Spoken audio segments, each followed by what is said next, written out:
start sharing what it's like. And now we should be online in a few seconds. Great. And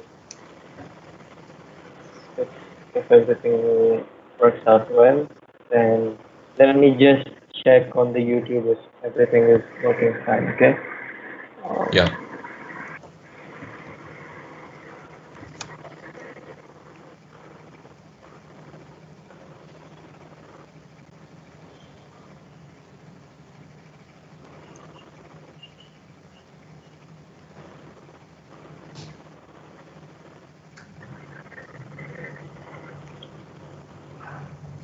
great. We are live.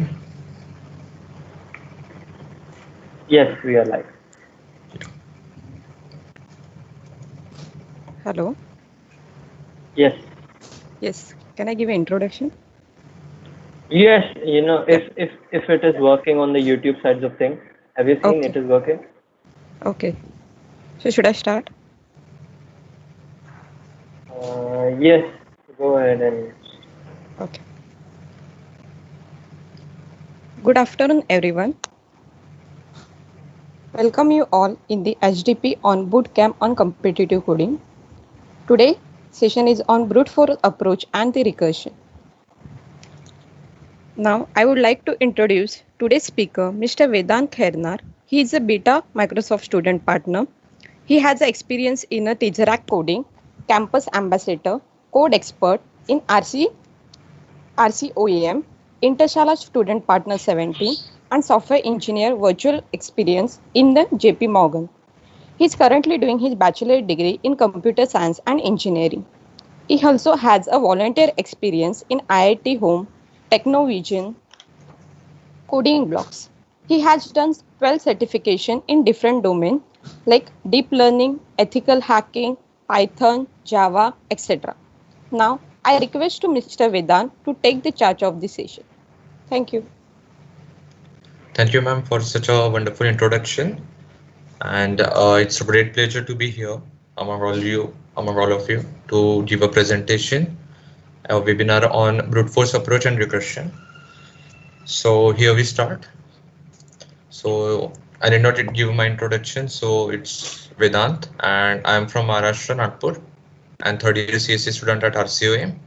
So shall we proceed with the uh, teaching part? yes, I think Yeah. we should just go in and do it. Your photo looks cool. Oh, thanks. So, okay. So it's not directly jumping to recursion or brute force approach. We'll just have a glance on what is competitive programming.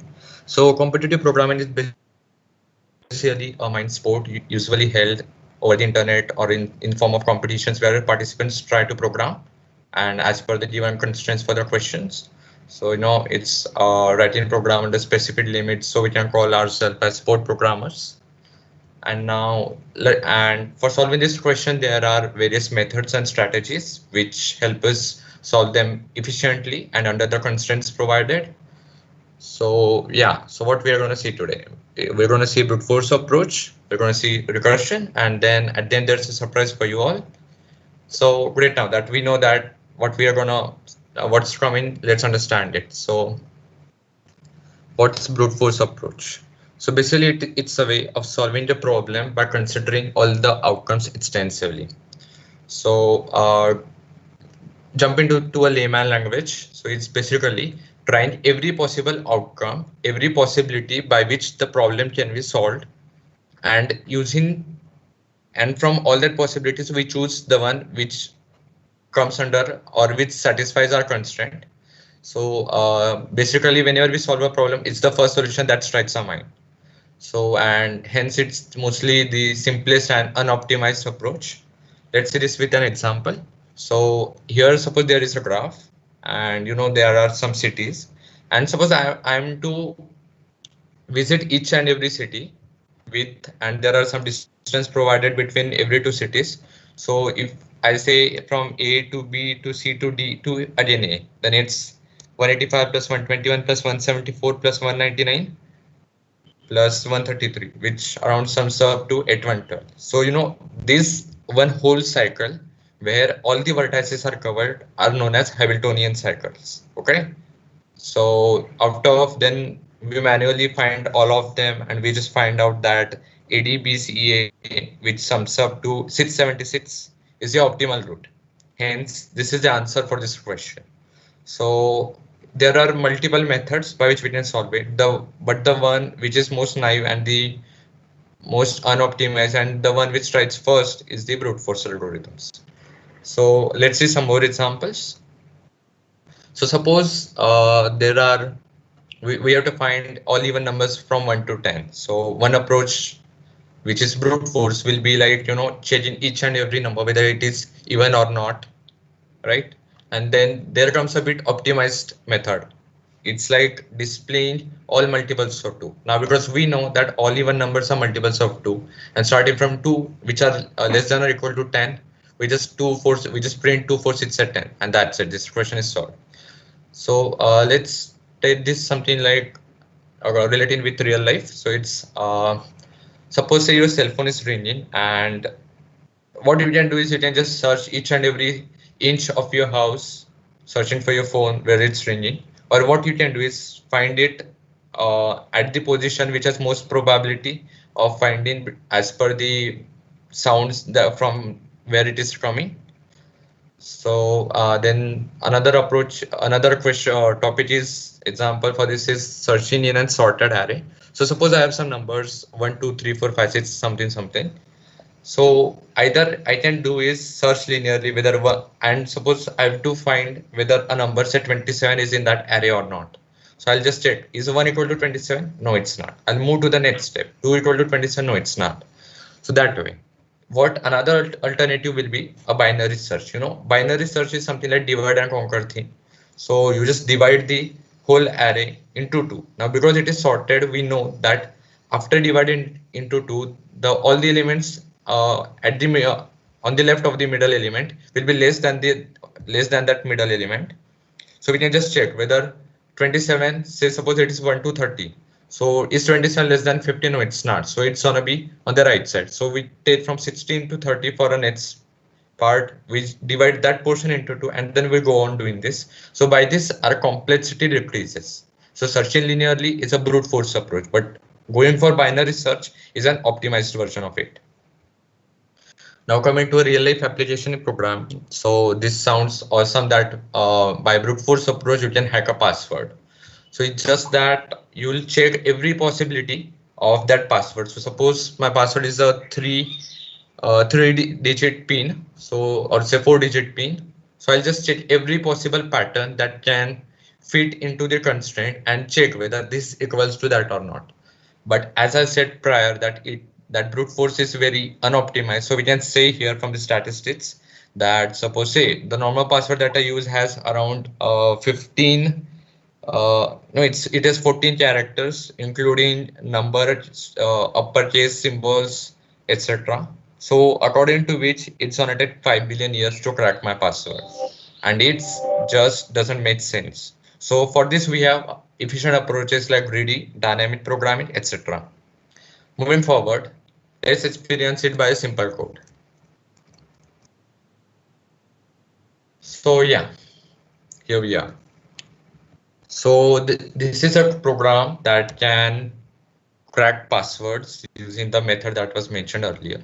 So it's like, I'll just zoom it a bit, okay? And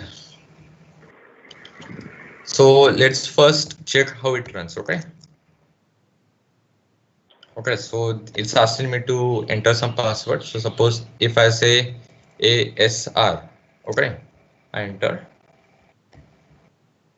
It's checking whether generating random passwords, and it's taking lots of time. Wow.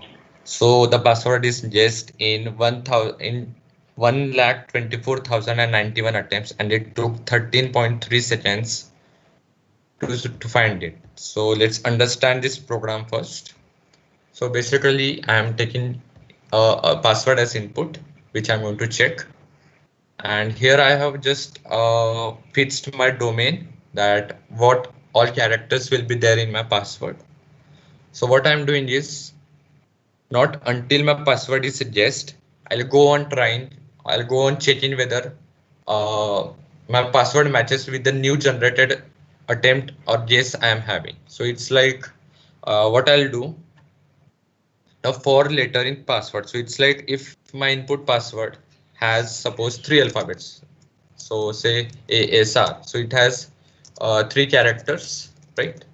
So for every character, we'll check whether we'll generate a new password for every each of them characters. So now this line is there because suppose I don't know that the number of characters the password will have which was entered by the user. So it's gonna be, for here it is 3. If I say ASRD, then it becomes 4. Okay. So I'll check, I'll guess a random alphabet from this whole domain, and then I'll add it to my JSON, and once it is completed, though at this point means after it gets out of the for loop, my a password for the check-in is generated. So it's like I can check this password and I increment the count and I print the JS. So all these are JSs, and at the end, whenever it matches with the given password, it gets out of this for loop, and we get the output as the password just in this many attempts and in this much time. So we saw that even just for a 3 alphabet password, it took lots of time, like 13.3 seconds. So basically, definitely we can say that brute force isn't a thing which we should go for, right? So yeah. So does it make brute force useless? Yeah, yours is without a doubt the worst code I have run, but it runs. So you can say that whether it is worst or not after this thing. So I'm going to share a question from Fubar challenge I got. So let's see, just a minute, I'll open it. So guys, do you know about Fubar challenge? I know. Well, I know. I don't And know if Anush is here in the chat. So Fubar is a challenge by Google. It had like if you pass it, they can call you for jobs and something. Yeah. yeah. Are there people who are replying with a yes or no, so that anyways, you explained it, so it's okay, great. So this is a But question. Yeah. Manpreet is saying that I don't know about the channel. Anush is saying I am in Fubar right now. So I don't know Oh, if you want to explain to them, it will be yeah, great. yeah, I would love to. So, guys, Fubar challenge is a challenge that is brought by Google. So it's like, that you use Chrome. So Google knows what you are searching. So based upon that data, the Google classifies you as a developer whether you are fit for them or not. So they have just sort of put a boundary, and if you cross it, you get Fubar challenge. So it kind of opens up like this. This is the window that opens up when you get the first Fubar challenge, and they just provide you some questions like I got challenge. I have completed challenge 1 and challenge 2. It had challenge 1, I had 1 question, and challenge 2 had 2. So you can check this repository at my LinkedIn. I'll at my GitHub. I'll share it later. If you wish to, you can try this question, or else they are available. Questions are available on the internet too, if you wish to. So yeah, let's get our hands dirty with this question. So this question was pretty easy as it is in challenge 1, we can say that. And the reason behind I am putting this into the brute force approach is because I solved it using brute force approach. You can see the solution, it's pretty naive, and it's that it has got like n square complexity sort of thing. So yeah, we'll just check out what the question is first. So there's some unrest in the minion ranks. Minions with ID numbers like 142 and other good numbers have been loading it over the poor minions who are struck with more boring IDs. So this is just a story, and she's on concatenated the prime numbers in a single string. So let's not, just make a mess out of this whole story. I'll just explain it to you in a short way. So it's like there are prime numbers starting from say all these, and these are appended or so concatenated to form a long string. And when a minion draws a card having some number, so what we have to do is put that number here, means check that index. So it's 3. So 0, 1, 2, and 3. So from this, I have to display the first 5 characters. So yes, the output comes 71113. 71113. So this is a simple question. So let's check this. Yeah. So this is the solution, and I have added it in here too. So yeah, let's see this question. So now, let me share you my experience with this question. It's just like as soon as I read that question, it was like what I can do is I can generate a long string where it has n number of prime numbers concatenated, and I'll just point out which one I want and return that thing. And this worked actually. Means I wasn't expecting that the time complexity must should have been terrifying, but it worked. So yeah. So this is how you can think, and brute force is a thing that comes to your mind first. So a tip for the placement that I got from my seniors, it's like whenever you give some interview or something where they ask you to solve some programming question, they don't expect you to directly jump to dynamic programming or something. They want to see how you move on with their question. How do you pass on that question step by step? So it's just like you first attempt brute force, then you do some optimization and you keep on doing it, and the interviewer is satisfied. So it's that sort of thing. So what I did is I checked. So this part, as you know, is the program to check whether a number is prime or not. Okay. So what I'm doing is from number from 2 to 25,000, I'm checking whether the number is prime or not. If it is prime, then I'm adding it to the string. This is my string S, which was initially empty, or say initially a null strings, whatever you want to call it, and the string gets appended. And later on, I just return the number, or say the 5 characters which the card has asked us to tell. So it's just slicing. So do you guys know slicing? Condition, you just look at Uh, them. yes, I'm looking at the chats. They are still discussing about the Fubar thing.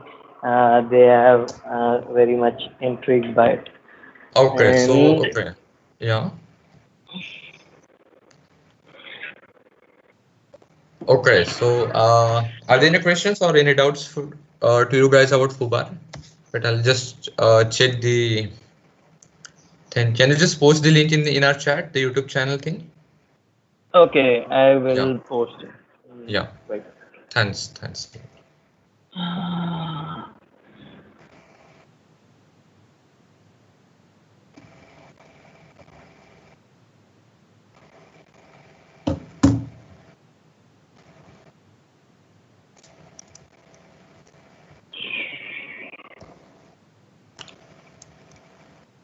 So I got the link and in the chat and I pasted it. Boom. So Thanks. I'll open it and just check what doubts means where I can help. So it's you can see this, this thing that you can see means on the channel, it's recursion sort of thing, Welcome to this later. Or to learn if you already you learned early. Yeah, yeah, sort of string slicing or whatever list slicing, it's somewhat similar. So trigger the challenge. Yeah, yes, it is observed recently that there are some keywords by which you can trigger the challenge. Some of them were like array list, Java, and uh, sort of thing. Yeah, and it's a really awesome experience, I'm telling you, and you love having that thing. Yes, multi-threading and all those things also give you that chance. Yeah, so great. We'll continue with this.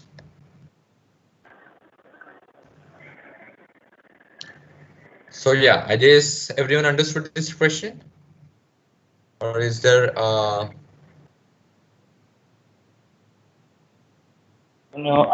don't see anyone okay. commenting about finding the difficulty. I guess you explained it very well. Glad to hear that. So yeah, does it make brute force useless? No, it doesn't. Then where do we use it? So it's like, no, we don't hack passwords using brute force. There are certain different methods that you need not just check every password. You can do some social engineering attacks or something, and that's it. Let's not go into ethical hacking or something. We just check this out. So it's like we solve this question when the time constraints aren't too much challenging for us, so we can just go with the naive approach. And suppose you are solving some question and you are like got some only a couple of minutes to solve a question, or some say no couple very less time, where you don't have enough to think about some complex strategy or some special strategy to solve it. So yeah, brute force can be helpful. So some reasons why and some reasons why not we should use brute force. So advantages is that by default it is used by many problems like sorting, searching matrix, multiplication, binomial expansion, etc. And used for solving some smaller instances of a modules of a larger program. And then the disadvantages are, as I said, that it's unoptimized, it's inefficient, and hence useless when dealing with homogeneous problems of higher complexity, and not suitable for solving problems that have hierarchical structure and involve logical operations. So yeah, moving forward. So before that, has anyone got any doubt or wants to ask me something? Mm, let me just check on the chat, and they are still numb. I think you are just going fine. And no, Anush has a question. What are some use cases for brute force approach? Brute force. Actually, brute force isn't a thing that I just people use because it's like when you have diamond, why go for some other material? Having a faster approach. See, for anyone, time is the most important thing. So it is always better to go for this. But there are some situations where the other things don't work. So in that situation, brute force is the only solution, and that's how we need to go forward with that. So yeah, I guess I don't. So There aren't any. brute force is like the naivest thing that you can do with any Exactly. question. So I you won't in an ideal world you won't work with brute Brute force force. approaches. Yes. Exactly. Yeah, but recently, it was like means someone told me that there are some places, some stuff where you cannot use any other approach. That's the only way. Anyways, I didn't find where we can apply that. It just I have heard. You can say that it's you know something like WhatsApp thing. with with the growth of quantum computing and all, I think brute force approach can be used far more, uh, for far more reasons, because it has many capacities of doing things so quickly. Yeah, definitely right. Yeah. Okay, So let's yeah, move on to the next. yeah. So let's move on to the next topic, which is recursion. So yeah, so I'll just show you YouTube once again. This is something like recursion. So again, if you say this is also something like recursion. So yeah, so the next slides will explain you like where is recursion, who's recursion, and why is recursion. Just just to make it a bit awesome. Yeah, I this scene is still in my Yeah, memory. Marvel fans will definitely relate this. Yeah. So yeah, let's see what recursion is. So there's a statement by Stephen Hawking that to understand recursion, one must first understand recursion. So yeah, recursion is a popular computer science concept, which is a problem is solved using a recursive function. So what is a recursive function? It is a function which calls itself, and this whole process is known as recursion. So there's a thing that it requires at least big of n memory usage for the stack storing the function call. That means this we can conclude that recursion needs stack for its processing, and we'll see it further. Okay. So yeah, how to solve a recursion problem. So first of all, you should understand what the problem is and what your recursive function should do. So recursion is something like you have to divide the problem into sub problems. Now it's not like just cut the problem. It's like you have a big problem which can be solved by a part of it, and hence which in hence can be solved by a part of it. And then at the end there is a simple thing, a big portion can be solved by a smaller portion, can be further solved by solve. And at the end you have to solve only this bit, and then this automatically gets solved. So see, take the answer to your sub problem and use it for the original problem, and you have already solved the 99% of the problem as it is recursive, and only the best case, which is the smallest portion at the end of this point, needs to be solved. And this is the best case where we know that where our recursion needs to stop, and that's it, the problem gets solved. So it's time again to get back to some code. So yeah. Yes, back to the Yes. tasty thing. Yeah. So guys, I have a question for you. Just state whether this is true or false. I'll just give you a couple of minutes. Solve carefully. 29 minus 55 plus 85 plus 65 is equal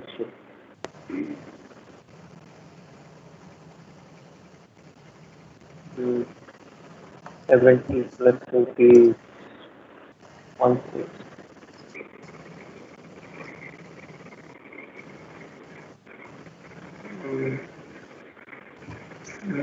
30.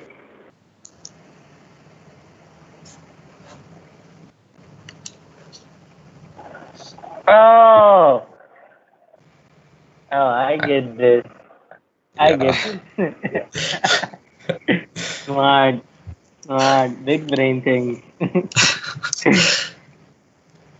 Nice one. Do you want to explain it to the viewers? Let me just see what these guys are doing on Yeah, the. yeah, one of them got it. This Ritvik got it, right? Okay, it's 5 factorial. Oh, Ritvik got it. Manpreet got it. Desi, few people got it. Yeah. Pritish also got it at last. Yes. Yeah. So yeah, that's actually this is not 5 and exclamation. Yeah, it just looks like that, but it's 5 factorial. So 25 minus 50 is like minus 30, and then plus 35, and this becomes 90, and then 120. So it's nothing but 5 factorial. That's what we wanted, right? Yeah. So yeah, moving forward, I guess everyone loved it. I was just really, I felt this awesome when I read it first. Just it was just awesome. So yeah, Yes, as we said, yeah. memes are the best way to, make anyone remember anything. Yeah, yeah, exactly. The very first experience of me with memes as in some presentation was in the DevFest Nagpur, and that was the best presentation I've ever seen. It was by Pawan Kumar on Flutter, and it was just awesome. So Yes, yeah, Pawan Kumar is a funny guy. yes. So yeah, moving forward. So again, this is a meme that I just put 3 into 4, 3 into 4, 12 factorial. But I would just confused that if the person can solve 12 factorial, how come he cannot solve 3 into 4? That was the most Yes. hilarious thing that I found of this meme. So yeah, as we said that whenever it comes to recursion, as you might have also learned recursion some at some other places, and it's obvious that always the question on factorial and Fibonacci series comes there. So I'll just tell you why have I put this here. So yeah, thanks Pritish and Anush, thanks everyone. So yeah, as I said, that recursion is nothing but solving a small problem out of the bigger one. So what is factorial? It's like, suppose if let's take 5 factorial from there. So it's like 5 factorial is nothing but 5 into 4 into 3 into 2 into 1. So what I'm doing is here it's 5, and then I have to find 4 factorial, which comes this much.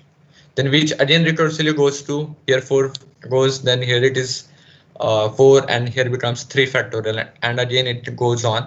And then a moment comes when it is this becomes 1. So at that time it is returned as 1. So it's like 5 into 4 into 3 into 2. So this function is nothing but this thing. Now the reason behind this adding this here is I know that you guys all know what a factorial is, and I also know that you know how a factorial program is here can be done. So the reason behind joining telling you all this is first we'll run this program. Okay. Yeah, so let's see, we got an error. So the error is maximum recursion depth exceeded. So Pritish, yes, I'll take your doubt. Yeah, means you know it's not exactly a loop, but it's similar to a loop. It's not exactly a loop. You can say that. Yeah. I So think, loops are programmed using recursion. I think so. I don't know. The let me think. Yeah. internal implementation of loops may be used by recursion, but Yeah, might be. You know, I I don't just know. need to check the source code of how a for loop works. Yeah. Yes, Yes. So yeah. So the reason behind telling you all about taking this factorial thing is that this recursion error it comes when the maximum recursion depth exceeded in comparison. So it's like, yeah, we know that recursion is a thing that goes on, but our system puts a certain limit up to which the recursion should go. So again, I'll run it. We'll just find what is the recursion level. I guess it won't show because you know the error is earlier, I guess. So it's so suppose if I keep recursion level as 4000 and then I find the factorial. Okay. Guess what? It works without an error. So in Python, you need to import sys and put sys.get recursion limit to set that particular recursion limit, and it goes on smoothly without any worries. Okay. So yeah, moving oh, forward. Anyone having any doubts till this thing? I just yes. not, you So know. if you have any doubts, leave in the chat box. I'm Yeah, feel constantly free, you watching know. chat. I just wish to tell you, you know, that no doubt is stupid. So, and if it is stupid, you know, stupid is awesome. If you think that a doubt is stupid, yeah. And yeah. So moving to some interesting problem. So this question will, you know, sort of explain quite recursion, recursion quite well. So let's see. That's let's first run this thing. So yeah, what does it do? It prints 3 2 1 1 2 3. So what it does? We'll explain. We'll understand this using this figure. I'll just yeah. I guess now it's visible clearly for good. I guess yes, it is very. Yeah. So basically, yeah, I should have asked you all that what this thing's on a print. You know, I just missed that opportunity. So anyways, that answer was already there, so it won't have made sense. So yeah, it's like test 3. So I am passing 3 here. So then it because 3 less than 1, no, it's not. So I just print test. Then I recursively go to test minus 1, which is the print fun of 2. And then while after that I go here and then it returns. So this can be I understood guess using this figure. I guess Vedant, you should zoom a little bit more. Okay, It okay. has gone far too small. Okay. Okay. Yeah, sure. So as we saw this program, we'll just move to this figure now. It's great. It's appropriate, right? Yeah. Yes. Now it Yeah. is that now. Yeah, so print fun of 3. So that 3 is passed here. It prints 3. Then it goes to this print fun where it is, as we saw, it's, you know, test minus 1. So test was 3, so it becomes 2 here. Now it's a recursive call, so it won't directly pass on to next line. It will go forward until its value or its process is done. So it will go from there to here. Now it's print fun of 2. So it will print 2 and then it will return print and it will go to print fun of 1. So again it will go here, it will print 1 and then it will go to print fun of 0. And as we saw that when it's less than 1, so it just returns. So it returns here, then again we see that here during because in this block, we have value of I as 1. So again, this 1 gets printed and then it returns from here. Now here it goes in this block, the value of I is 2. So it goes back, prints 2 and returns. And here it is 3. So this is how the value 3, 2, 1, 1, 2, 3 comes out. So yeah. Uh, Moving forward, Mm, yes. you wish to say something, Ganesh? No, I was just saying, let's just, I don't know what I was saying. We should just move forward. Yeah, okay. So recursion is not necessarily like something like just goes on keeping calling itself. It can do it indirectly. So we come across a concept called Oh, mutual yes, yes. recursion. I now remember what I was trying to say. I Yeah, was yeah, sure. trying to say like recursion is like a dumb loop. So it keeps on repeating itself until the program crashes or Reaches the base stack condition. overflow happens. Yes. Yeah, yes, right, exactly. So whenever we saw that there was some error here, right?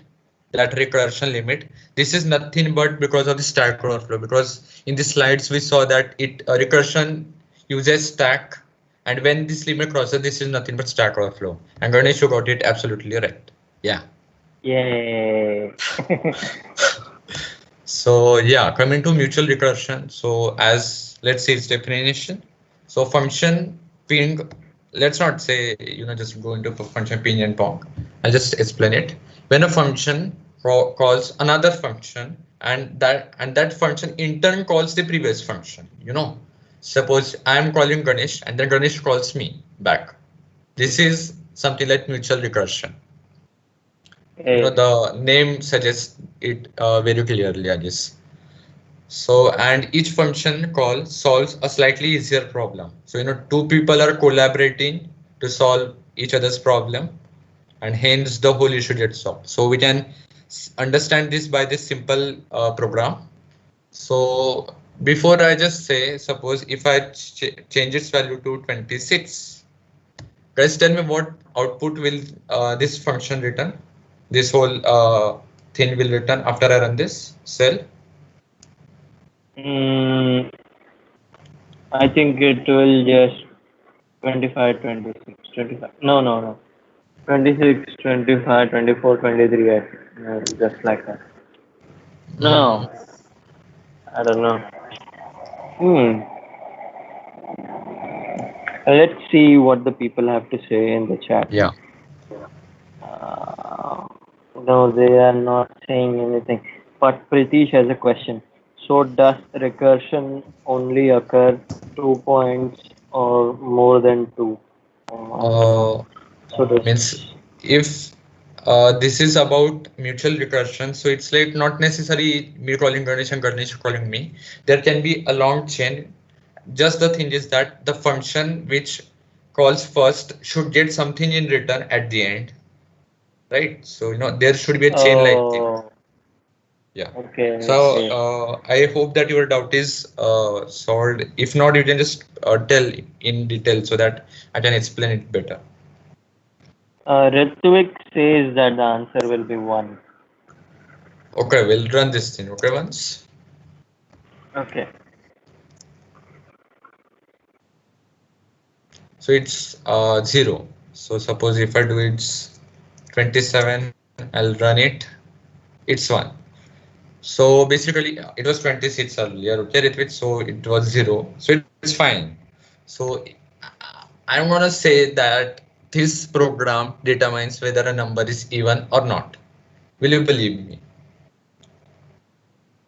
Yes, if you consider one as even and zero as odd. Yeah. I don't know. Or say it finds modulo 2. You can also say that, right? Of course. Yeah. So yeah, this is that sort of thing. So what it does is we first call the function ping where we pass 27. So here it's 27, it's greater than 0. Yes, it is. So we pass 26.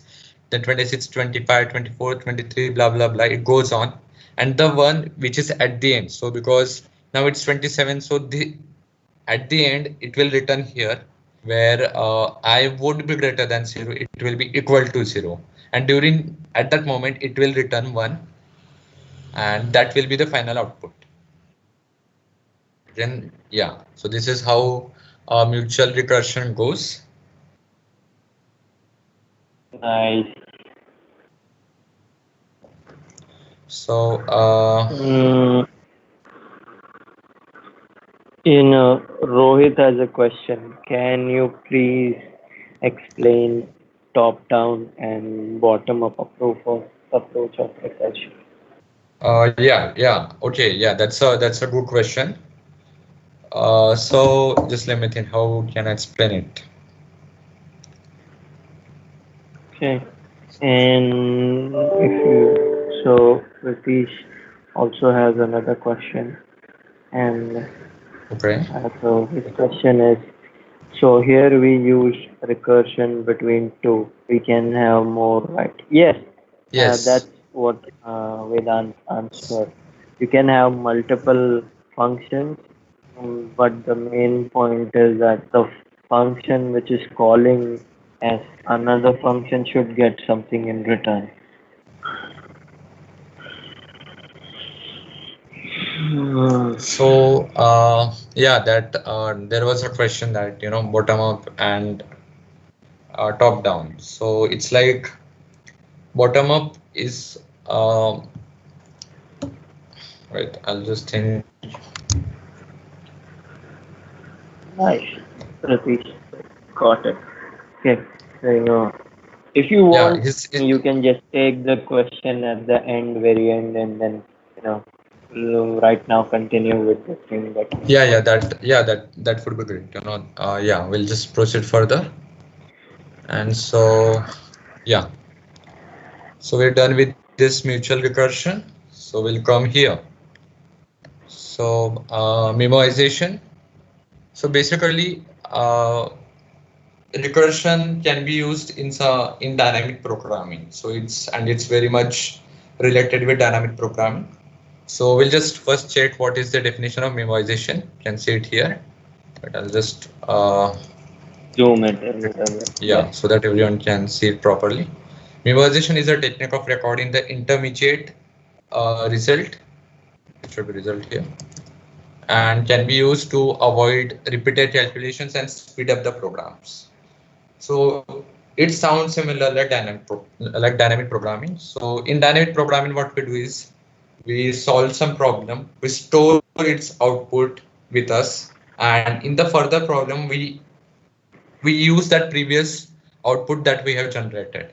So basically, it saves us some cycles that we had used to solve that previous problem instead of solving it again. So this is how it works. So Right.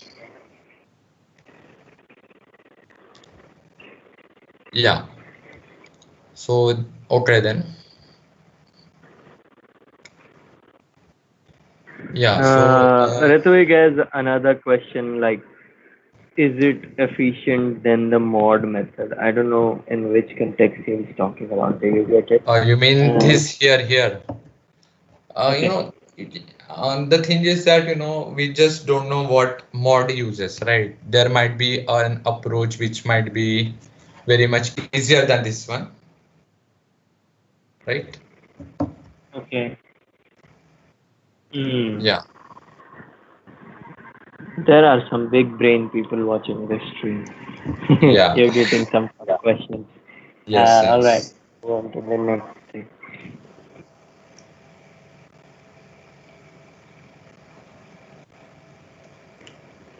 So yeah. Just a minute.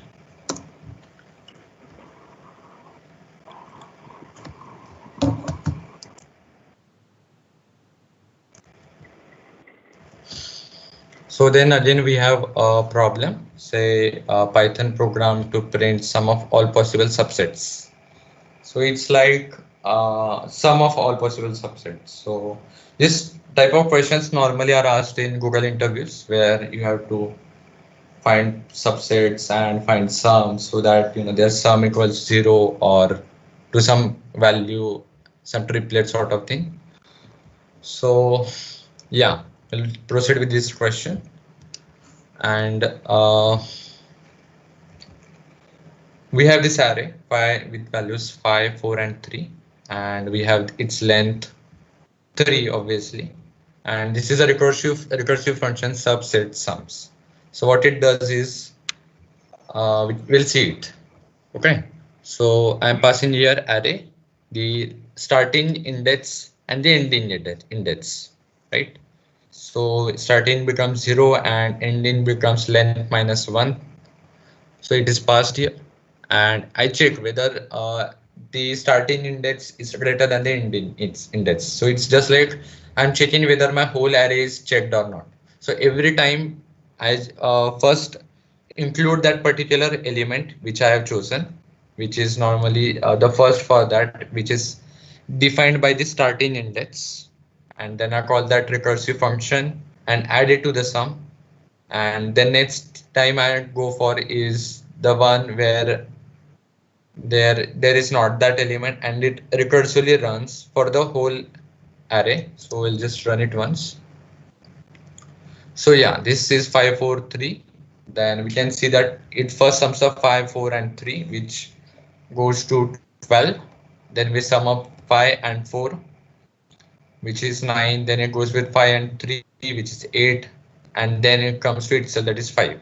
Then we shift to 4, which is 4 plus 3 is 7. Then it goes to 4, and then we go shift to 3. Then it's like it checks itself 3, and then the empty bar becomes 0. So this is the thing. So yeah, this was recursion. And then there are many problems on recursion where you need to use dynamic programming. So you can use memoization.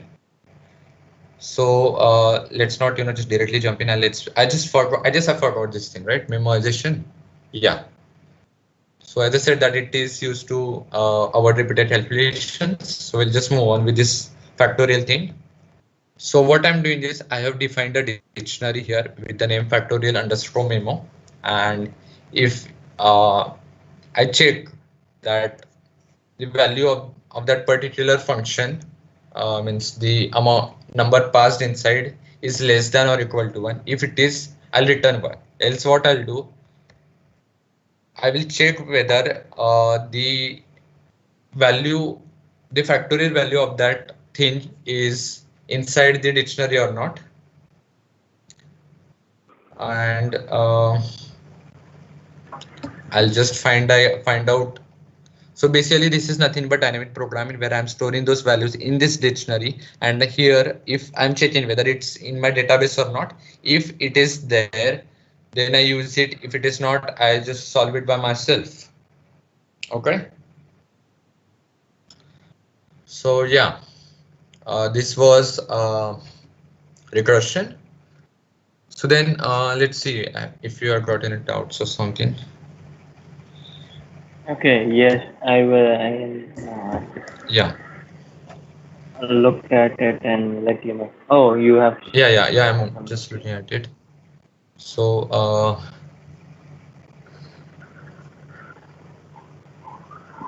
I guess Natasha has a question. yeah, we'll move with the first one, the top down and bottom up approach of recursion by Rohit. And so basically, it's something what the name suggests, it's like suppose you have to find a factorial. Okay, that's a great example. So you have to find a factorial. So what you do is, suppose say we have an approach, first approach, where we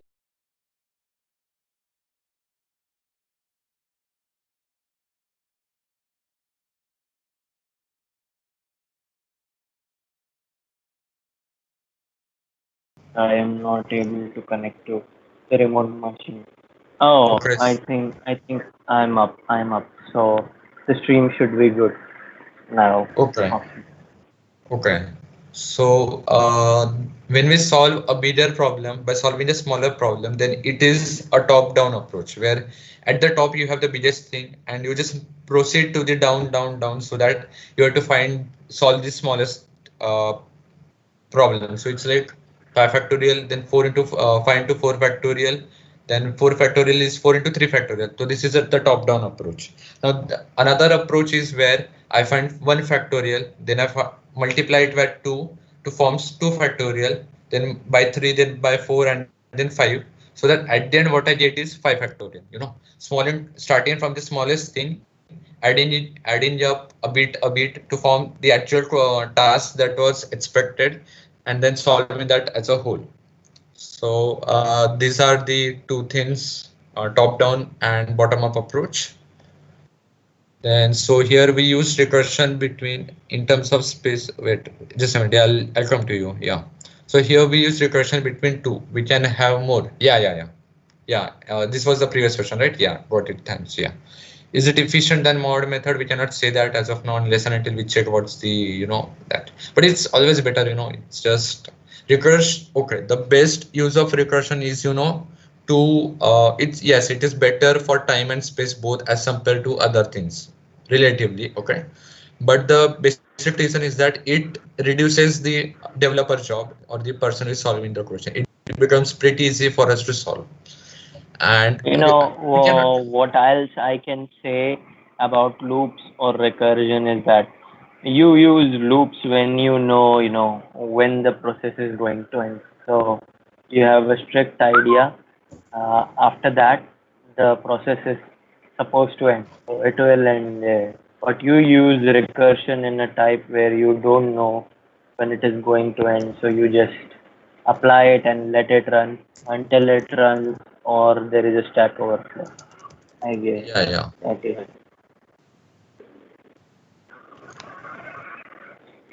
So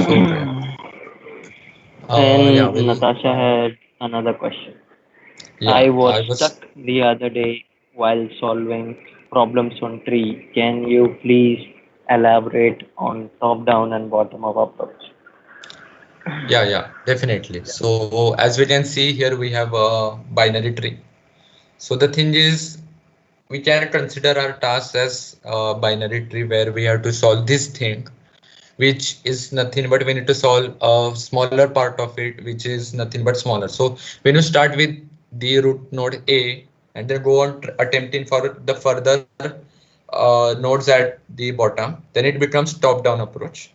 And when you start with the leaf nodes and then you try, means, if you have to find the sum of all this of this tree, then what you can do is start with A, add it to the sum, go to B, then go to C, then D, then E, and add it likewise. Or you can do is go to D, E first, the leaf nodes, add it to the sum, then going to it to their parent, and then adding it to the sum, and then further going to its further parent.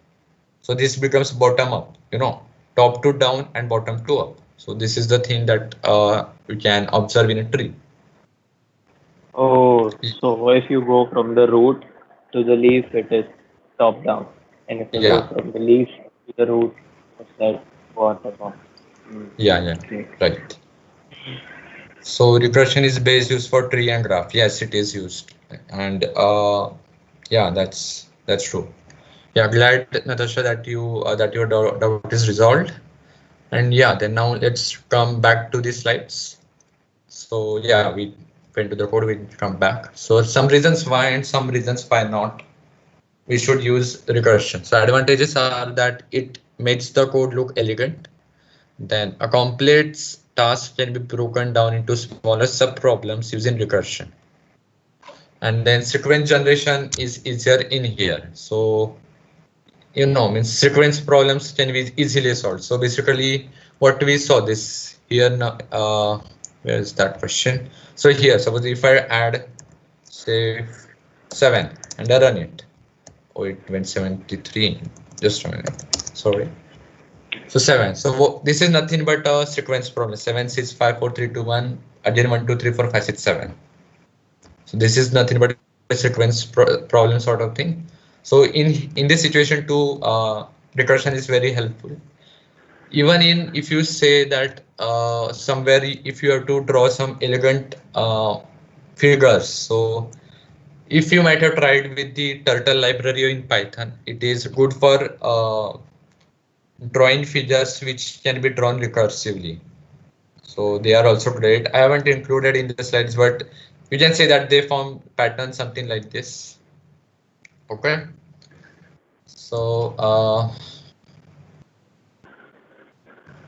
some reasons Great why. slides you made. I like the slides that you made. Awesome. I Yeah, think you thanks. learned a lot from Ali's presentation. Yeah, means I was, I just wanted to do it on Prezi, but means I forgot about Prezi thing that I could have done there. Otherwise, it would have been, very much awesome slide. Okay. Yeah. So yeah, So is the surprise thing less? Are we yeah, doing it's the left. surprise It's thing next? left. Yes, it is left. Let's So do it. you can just tell Darsh that surprise is coming. Okay. Oh, so I know Yeah. the surprise what it is. Yeah, now Let you me do. think. Yeah. So uh, so hang tight, guys. We have something for you, yeah, and yeah. So I'll just wind we up are a bit going. here. Okay. Yeah. So disadvantage. Okay, just one more advantage is that it makes our task easy, and we need not write a long program for the same. And with it's not that recursion you attempt a couple of questions and understand recursion. No, it's not like that. You need to try a variety of questions, a variety of situations where recursion can be used, and that helps you to think recursively. That is the thing. So I just remembered a meme, that just glancing at the disadvantages. So it was like a person was saying that I I am solving a problem which I was supposed to be solving in a problem which I was supposed to be solving in a problem. So it was a recursion problem and he was debugging it. So it was a recursion call which he was saying. So yeah, coming to the disadvantages, sometimes the logic behind recursion is difficult to follow through. Yeah, sometimes the questions are very tricky for recursion. Then recursive calls are expensive as they take a lot of memory and time, but they are definitely better than brute force. And I can bet on it. And I guess no one will stand opposed because everyone knows that recursion is anytime better than brute force. And hence the recursive functions are also hard to debug. So yeah, now it's the moment for a surprise. Do we have Darsh here? Hello? Ganesh, am I audible? Oh, I was mute the whole time and I was Sorry. speaking with you. Am Oh, I audible now? yeah, yeah, Darsh, you are. Yes, that's you're Am I audible. clear or do I have to put my headphone? No, you are No, audible. this is fine. Yeah, It's this is fine, fine. or if it's not clear enough, just let me know. I can put my headphones. So yeah, it's the same as the last one. Let me just grab my screen out. Yeah. Share my screen. Brute force and recursion. I'm going to put system audio on. Okay, so are you all ready for this? 10 questions. Similar to yesterday, last week, the last session's quiz. Hopefully, it's going to be better because last time I think the scores were pretty low for some reason. And the median was 24. So I'm hoping you all do better in this one. Yes, Okay. Ganesh, right? Yes, I am ready. I am Ready? also ready. Yeah. Yes. So this is a link. Here is the. I Mm, will put it in the chat just to make sure.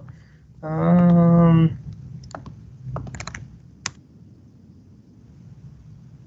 awesome. I will share it with the people in the chat. right.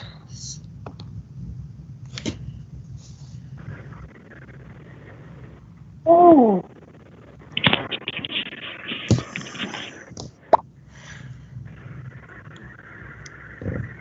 Sir, sir, um, what do you say?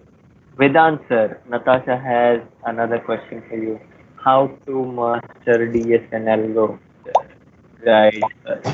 And Manpreet has another question. Can you share how to get better and which competition should we be aware of?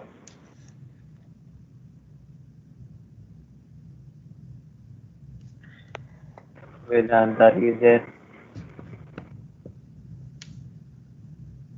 Oh my The God, I mute was was mute. now. I was mute. Yeah. So yeah, I'm here. Yes. I'm here. Uh, can you please share how to get better at and which competition and opportunity we should be aware about? So see, regarding developing yourself, it, here in competitive programming, it fully depends on how much practice you do. You have to, and you should not be, like I am like doing it 24 hours, and I want to be good at it. No, even if you do, say, start with some, for some first week you try one or two questions, then you increase the number of questions and or the difficulty level of questions, etc. And hence you get, yeah, Rohit, I'll come to it.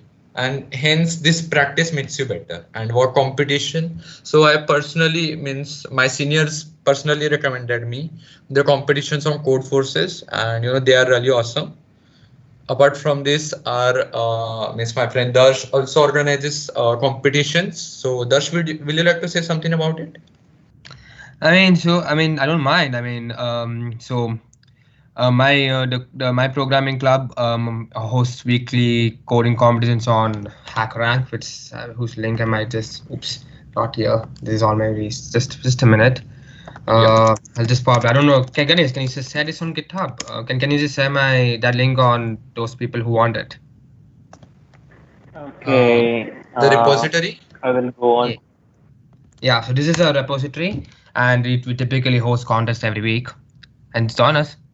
I mean, every Sunday at, if I remember clearly, 6:30 p.m. IST. Every Sunday. Okay, so I'm pressing the. So, Okay, just a minute. Oh,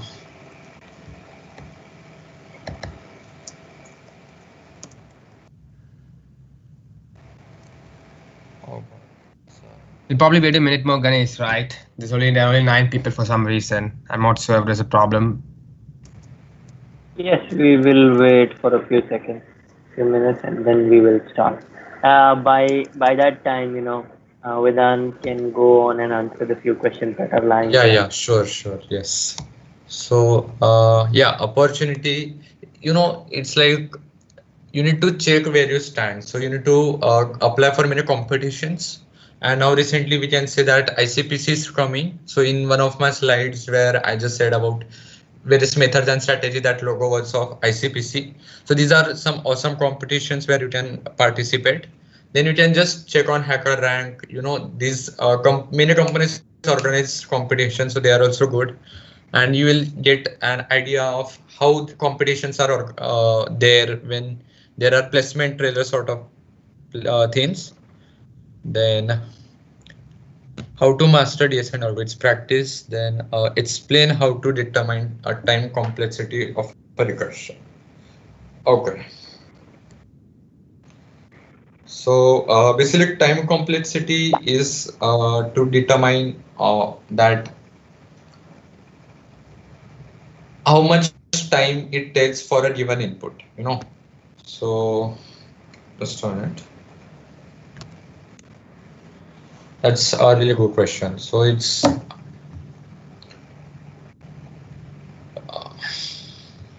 If Darsh has this. anything to say about it, he can also go ahead. So about what? How to, determine time complexity for a recursive function. Means Time. in. Yeah, sure. Proceed, Darsh. Sorry. So go ahead, Vedant. Go ahead. Yeah, so for a recursive function solving, it's like you need to form a recurrence relation, which then helps into find the time complexity. You can just search out recurrence relation and Google it, and you'll get the answer. So already, I think there are 10 people. Ganesh, is it time to start, or do you want to wait? Well, let's just wait for another 1 minute and we will start. Just one more minute. Yes, people are still joining. TN282 plus. Just wait for one last minute, and I'm sharing the link of I don't the see. Darsh. I'm not seeing any questions.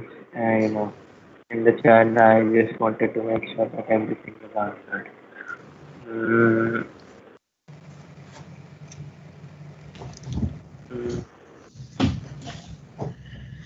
I guess yes, everything is answered. Let's start with the game. Start, Yes. ready? Three, Yes. two, one, and start. Off.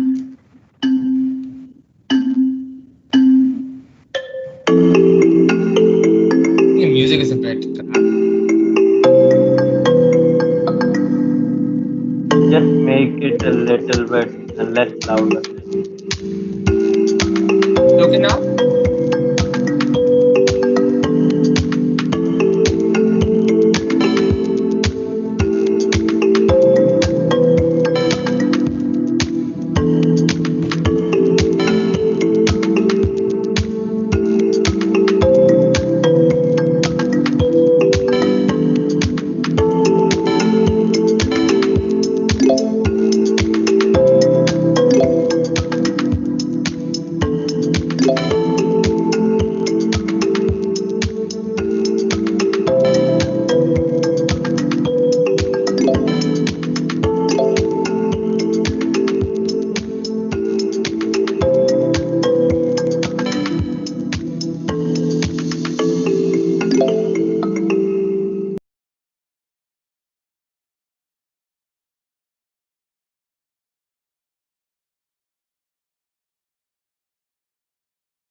I know why you saying man.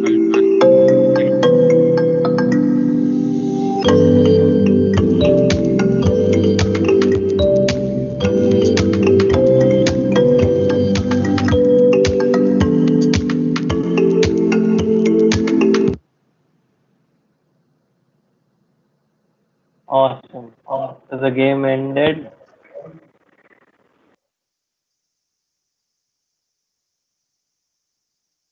Right.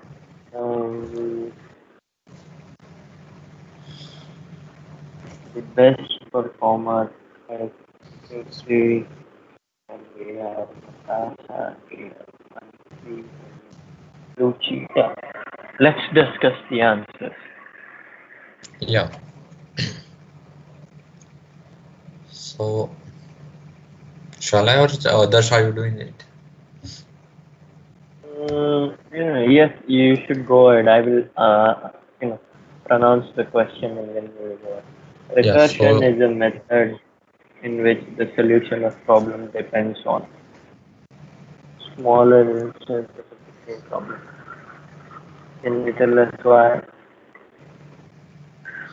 So it's like, as I said, that the problem gets reduced, and at the end we have to solve the smallest bit of that, which is nothing but the base condition. So this is what is recursion.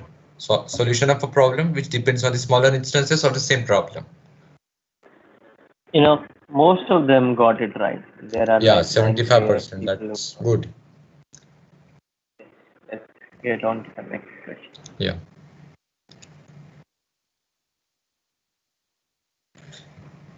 Okay.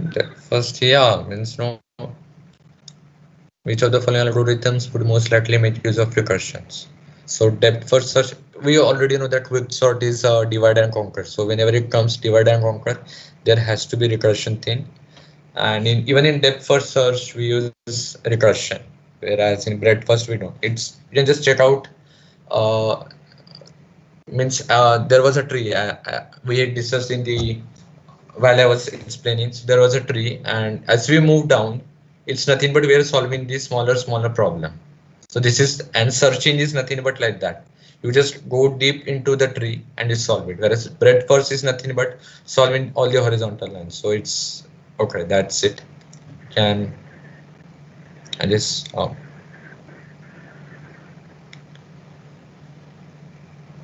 given an okay, wow, given an input n that is at least one, which of the following below codes is finally written n into n plus 1, n into n plus 1. So you have to basically, when you solve this type of problems, you need to jump to the base condition.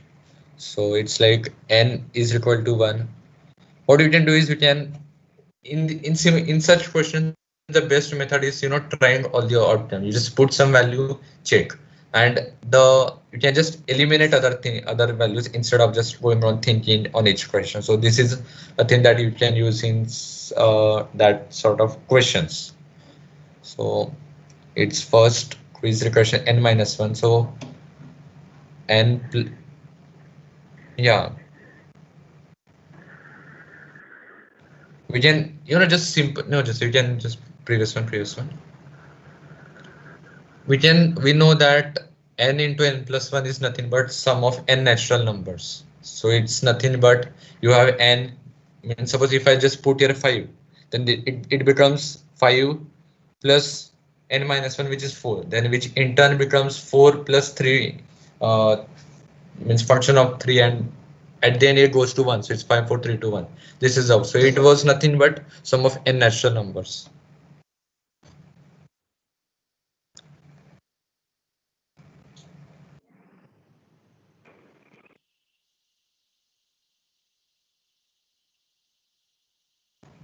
Darsh, Okay. are you trying to talk? You Sorry, are sorry, mute sorry. if Yes, you I are was trying trying to to talk. talk. I left mine muted. Sorry, so sorry. I missed it. Thank you, Ah, guys. yes, that's what I Smart wanted to say. messages. There are blue rings outside your name and we are not able to hear Yeah, you. because I That's kept why my mic off on my laptop. Yeah, well done. You wrote this I, question. It just confused many people as well. Only I think two people got it right. Yeah. So yeah, that's something like a theoretical, but it's a naive and uninformed algorithm. That's true. I think this is a question I wrote, and this is the toughest question in the whole quiz, which I sort of wrote to make sure people don't get full points. Oh, even I just, it, even if I haven't seen these questions, all of them. So it's, DOPN is this, so this is, as I said, that this is nothing but a recurrence relation. And it is mentioned in the question, obviously it is. So this is how you can find it.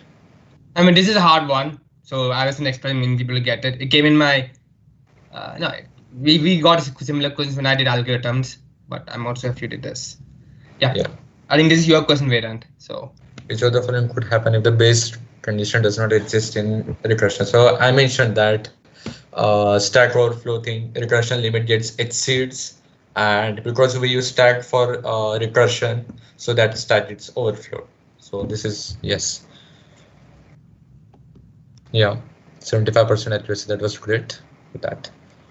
yeah, Just the first quads.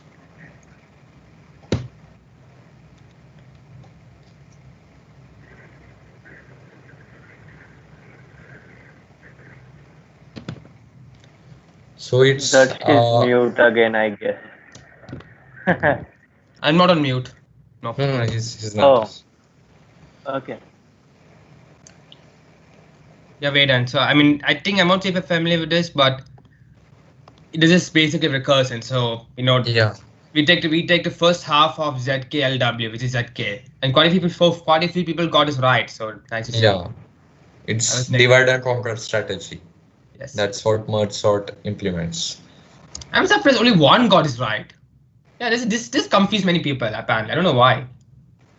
Even if probability would have got, some 2 to 3 people at least. Yeah, If but there are 10 applying. this isn't it straightforward or something? It's a recurrent variation for Fibonacci series. Hmm. Wow. I mean, A is -1, B is -2, right? F of n is equal to f of n-1 plus f of n-2. That's a Fibonacci series. Yeah. I don't know. Did you discuss this in your in your presentation, Vedant? I'm not sure.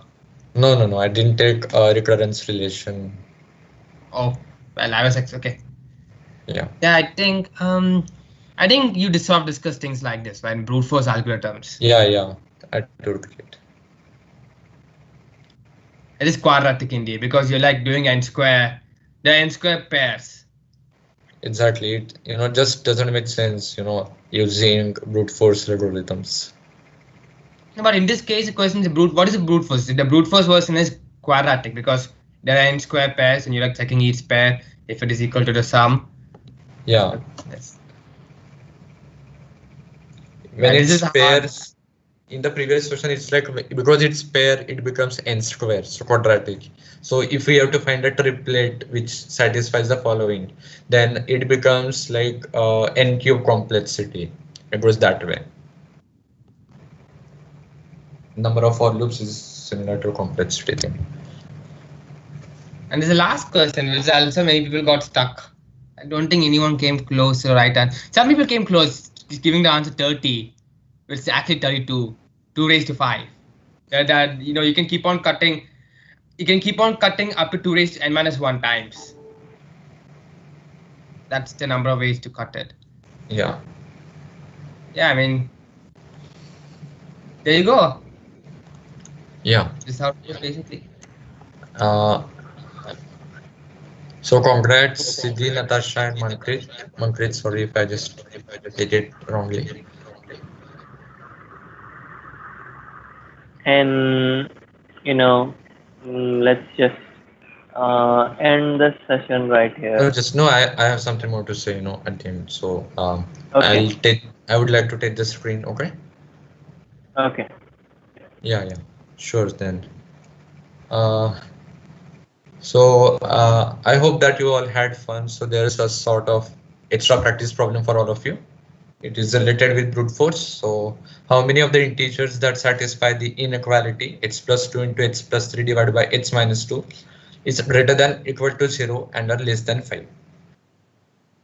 So you can you need not give this answer just at this moment. You can send it to me via mail or something. So I have added my details here. It's my email ID vedant.khairnar@studentpartner.com. Then this is a website and Twitter. And even on other, you can just join me here. See, on site, this one it's a bit slow. You can, you can connect to me on any social platforms if you wish to. And I would love to talk to you all and work together if you wish to. My Twitter is Vedant3. And so, yeah, that's it from my side. Ganesh, you can take control. Yes. So Yeah. let's just uh, I guess we don't have anything more to present, and we should end this. Sneha, so she will just say it out loud. Okay. Thank you, Mr. Vedant, for such a wonderful and informative session on brute force approach. Thanks to Darsh for organizing such a wonderful quiz. And thanks to entire Microsoft student partner team for organizing such an event. Thank you, sir. Thank you, man. Thank you, ma'am. And I will just go on to the VM and end this Yeah. screen. Just a minute, just a Uh, minute. okay. Yeah, I wish to say something. That Yes. yes, in the chat, I have added some links. Yes, it's there. Can you see there?